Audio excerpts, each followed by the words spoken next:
Hi everyone, my name is Julianne Garneff from the Formula Funding section here at OCTA. Today we will be covering an overview of the FTIP program and process, particularly related to the 2023 FTIP adoption.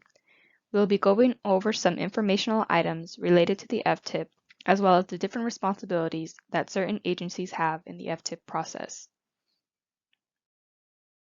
You may be familiar with the FTIP process and database already. But to clarify, the FTIP is a program of transportation projects that are federally or state funded or are considered regionally significant. All the projects in the FTIP are consistent with SCAG's approved Regional Transportation Plan / Sustainable Communities Strategy. The Regional Transportation Plan, or RTP, is a long-range plan that provides a vision for transportation investments throughout the region. The most recent RTP was approved in May 2020, called Connect SoCal. This plan is developed and updated by SCAG every 4 years in order for our region's transportation projects to qualify for federal and state funding. One question that comes up a lot is what defines a project that is considered regionally significant. This list is provided as a definition by SCAG in the 2023 FTIP guidelines.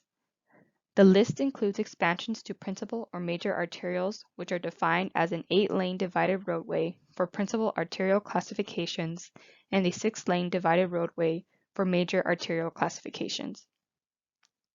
It also includes routes that provide access to regional shopping centers, amusement parks, transit centers, rail stations, and airports. Additionally, projects in the FTIP are required to be fully funded. This means that the FTIP sheet includes only approved funds for which backup documentation can be provided, not funds that are tentative or proposed. And as previously mentioned, projects should be consistent with the SCAG-approved RTP. Just a note, FTIP programming is required for the E76 process and for CTC allocation approval. The three main groups that participate in the FTIP process are the local agencies, OCTA, and SCAG.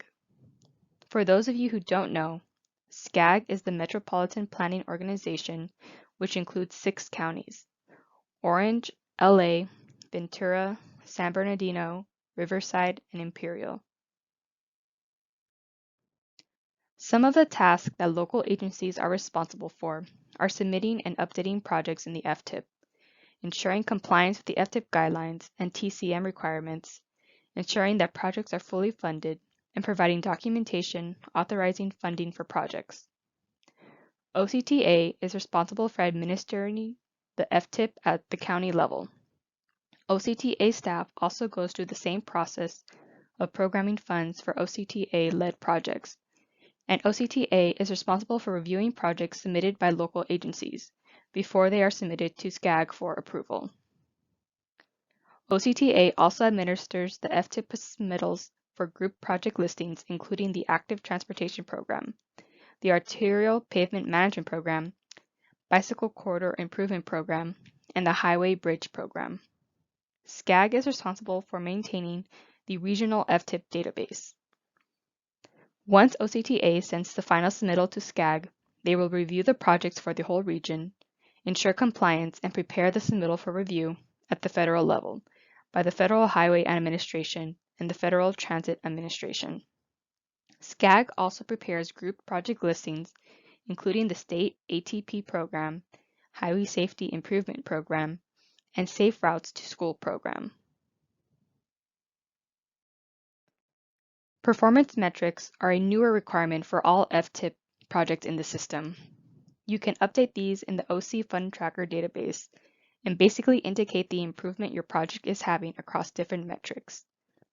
If your project just consists of a study, then these metrics are not required. This also only applies to active projects. Additionally, mapping has been identified by SCAG as a goal for every project. It is not technically a requirement at the moment, but may become one in the future.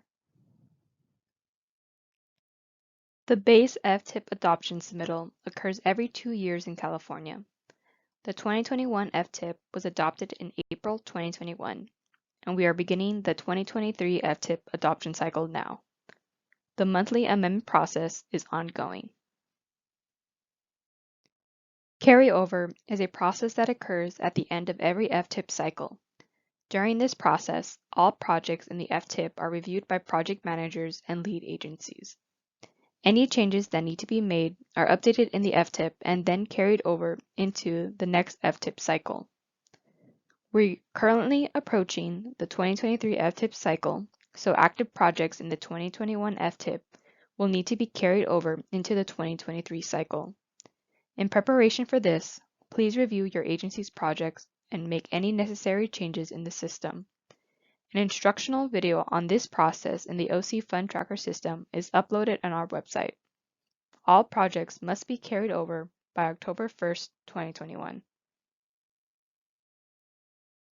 This slide contains a screenshot of a City Council resolution template. City Council resolutions are required for projects to be included in the FTIP. This includes any future projects that may need to be entered in the 2023 FTIP through an amendment. These resolutions are due to OCTA by November 30th, 2021. Here is the general process of a base FTIP submittal. After local agencies submit projects to OCTA, they are reviewed and then submitted to SCAG for approval.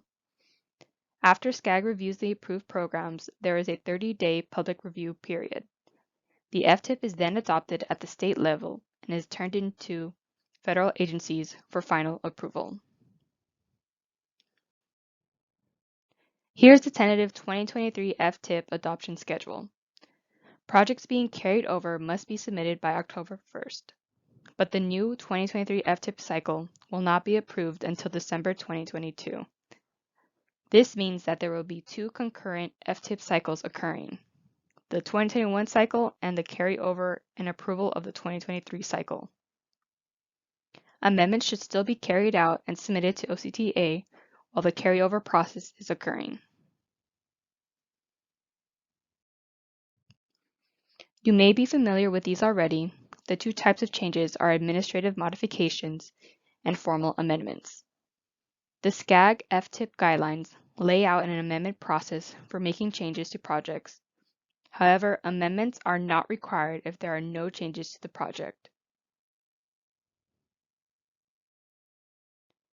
Administrative modifications include the more minor changes.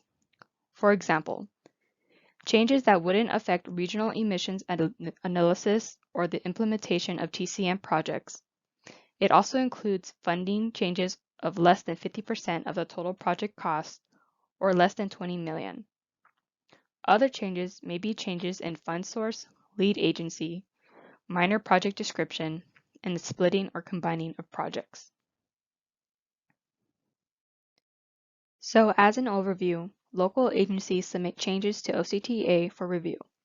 OCTA then submits to SCAG for review, and while no federal approval is required for administrative modification, these changes are submitted to FHWA and FTA for informational purposes.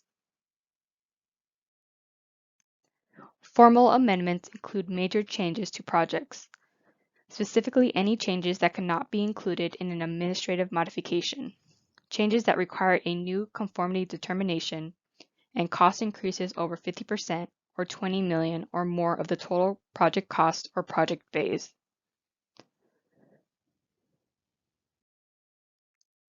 Because the changes included in formal amendments are more significant, the process is longer as well.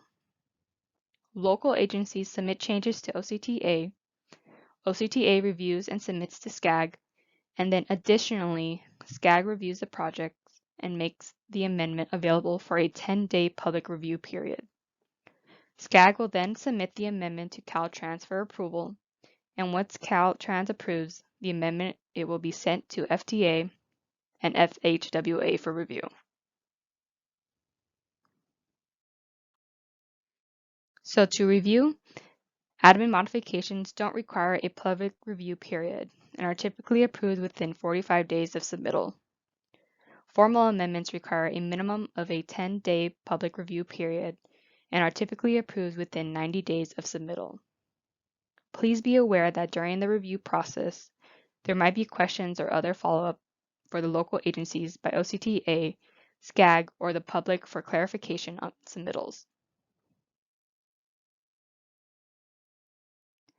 This is the most recent FTIP schedule, showing some important dates.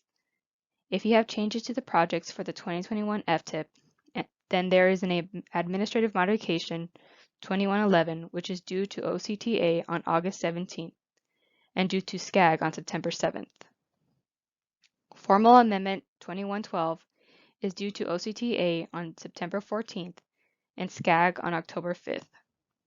The most recent FTIP schedule is available on our FTIP website and the OCFundtracker. The next two slides are a list of common problems that we see with agencies using the OCFundtracker and solutions on how to fix them. There is an FTIP tutorial and amendment guide on the FTIP website that will provide detailed information on how to use the system, which will really help agencies avoid these problems.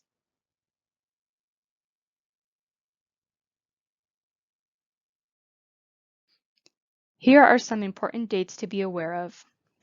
Changes for the Formal Amendment 2112 are due to OCTA by September 14th. All active projects in the 2021 FTIP need to be carried to the 2023 FTIP in the OCFundtracker system by October 1st. City Council resolutions for the 2023 FTIP are due to OCTA by November 30th. The FTIP includes active transportation projects and bicycle corridor improvement projects, many of which are city-led. For most of these projects, OCTA will roll them into a group project listing, which OCTA enters into the FTIP with information provided by the local agencies. If an ATP or a BCIP project is a transportation control measure, then the project requires its own FTIP sheet, which local agencies are responsible for managing and providing backup documentation. A TCM is defined as a strategy that reduces transportation-related air pollution, GHG emissions, and fuel used by reducing vehicle miles traveled and improving roadway operations. Bicycle facilities more than 1 mile or pedestrian facilities more than a quarter mile is considered a TCM and must have its own FTIP sheet. The OCFundtracker is the online database for the FTIP in Orange County and the means by which project revisions are processed. There is a guidebook posted on our website which provides detailed instructions on how to use the database. Furthermore, a separate OCFundtracker tutorial that goes over the basics of navigating the database will also be available on the FTIP website. Thank you for listening to this presentation. Here is the Formula Funding section's contact information should you have any questions.